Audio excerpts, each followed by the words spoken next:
M901 is a squadron vehicle in USA Tech Tree, but it has one very significant feature. Depending on situation, it can be extremely useful or the reason to hate this vehicle.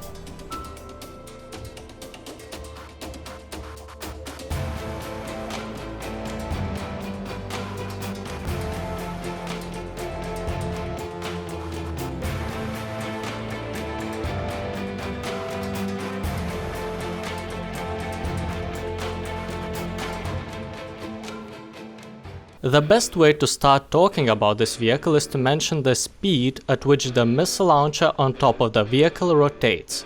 With ace crew, it can reach up to 45 degrees per second, which is so fast that can be compared to SPAAs.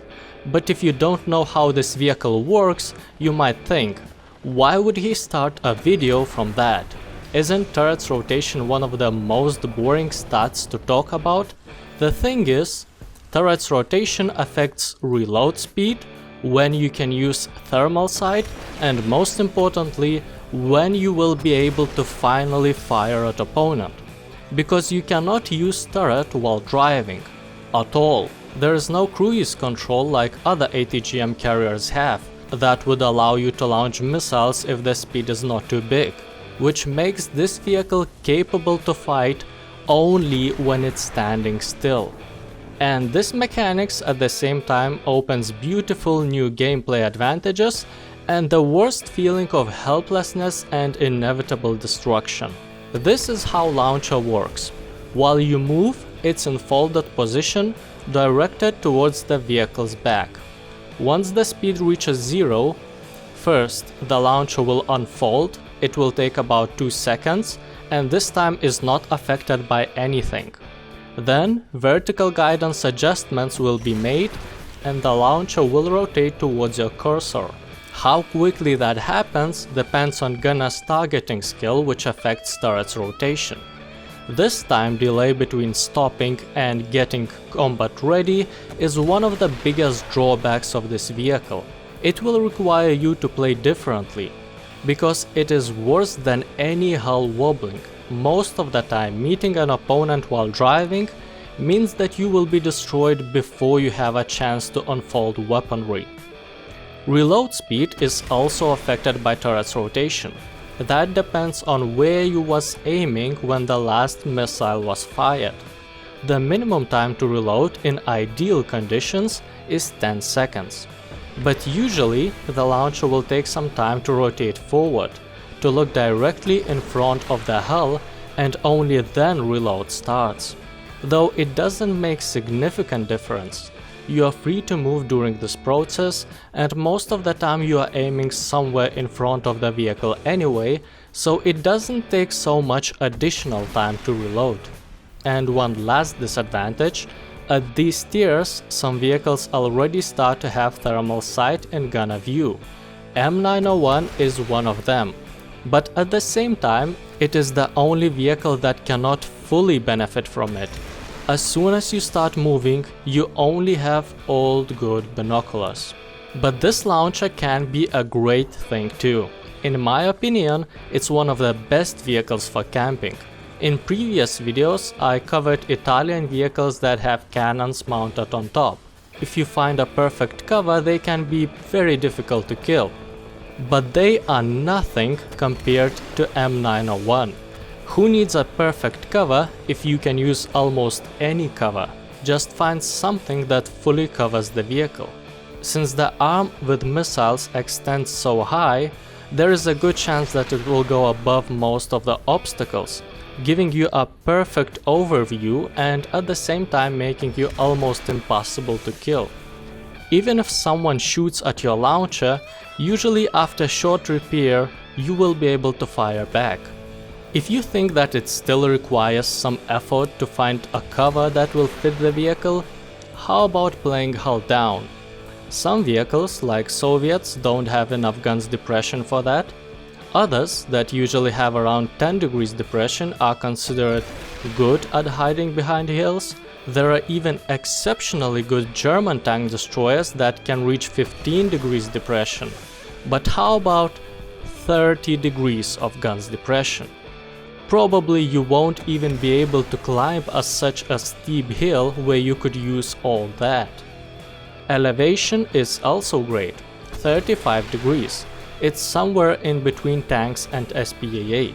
That even allows you to attack aircraft, usually helicopters, as missiles explode only upon contact, so they are not very effective against planes that are much faster. Since the vehicle has no other weaponry, there is no way to remove bushes, or there might be reactive armor on your opponent, so sometimes you will have to sacrifice one of ATGMs just to clear the line of fire towards the target. Luckily, you can shoot two of them with half-second delay, so opponent will not have enough time to react. Heat missiles have very high penetration. They can go through 630 mm of armor, so the only concern left is post-penetration damage. Light tanks will be hull broken, but heavier opponents might require a couple of hits. Usually I send the first ATGM into opponent's center of mass, and if that's not enough, check the hit camera to know where to send another one. Even at long ranges, accuracy shouldn't be a problem, as the vehicle has really good zoom. You might be tempted to reload every time you have only one ATGM left to be better prepared for the next encounter. While it is a great idea, keep in mind that you can take only 10 missiles into battle. Even if captured point is close and you can move there to rearm, it's risky to do that with a vehicle that folds down its weapons while moving. Additionally, your hull is made of around 40 mm of aluminum alloy that can be shot through even with high-cal machine guns, and of course hull broken by anything more serious. That discourages you to move somewhere completely. In cover, you are invincible. While driving, just a fragile vehicle that cannot even shoot back. So most of the relocation you want to do at the beginning of a match when opponents are not spread around the whole map and you can feel more or less safe while driving. The closer to the center of map you hide and the more open the area around you, the more action you will see. At the same time, that increases the risk to meet an opponent early and be destroyed before the battle starts. So try to find a balance. Your maximum speed is 66, but usually vehicle moves around 40 kph, which is pretty average. While reverse is not that bad, but also nothing unusual for high tiers, 14 kph. Reverse can be useful if you have no choice and must move out of the cover when there is a high risk to meet opponents. Since the launcher folds backwards, moving in that direction will minimize the time before you become combat ready. In arcade, things are much worse. First of all, because of name tags, everyone will know where you are, which is very bad for hull breakable vehicle, especially when planes are not afraid to crash during the attack. Second, everyone hides in cover, exposing only the turret. So you cannot one-shot other vehicles by hitting their center of mass, and even hitting them in a first place becomes more difficult as rockets are not fast enough to reach opponents before they hide again. Third, you don't have penetration indicator, so when your view is blocked by plants, you don't see opponent's outline. And these same plants can detonate your missiles, but opponents can easily aim at you through bushes. Basically only the downsides. You are still pretty much invincible when hull is hidden, but it's much harder to destroy someone else.